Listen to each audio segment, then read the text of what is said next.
যতক্ষণ না আবার বিজয় আনতেছি। আমি বাংলাদেশের স্বাধীনতা এনেছি, কোটা আন্দোলনের পরে সরকার পতনের হাত আমারও ছিল। তো সেখানে যদি আমি আমার হিন্দুদের রক্ষা না করতে পারি, তাহলে আমার এসব কষ্টের কোনো দাম নেই, কোনো দাম না। আজকে আমি দাঁড়াইছি, ততদিন থাকবো। আমার এটা 6 তারিখ থেকেই কাজ শুরু হয়ে গেছে। ততদিন আমি মাঠে থাকবো, যতদিন আমার হিন্দুরা আবার সেফটি ফিরা পাইতেছে।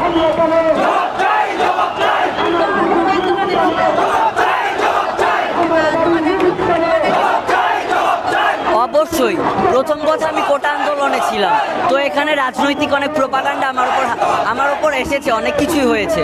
তো তারপর আমি হিন্দু, এটা হইতেছে আরও সবচেয়ে বড় কথা। তো still now I am not safe, আমি বলবো না আমি সেফ, আমি স্টিল নাও আনসেফ। তো হিন্দুদের ওপর হিন্দু কোটা আন্দোলনকারী তারা কেন এরকম আনসেফ থাকবে, এটা আমি মানতে পারতেছি। সেই জায়গা থেকে আমার রাস্তায় নামা, এবং আমি আজীবন থাকবো এখানে যতদিন না হিন্দুরা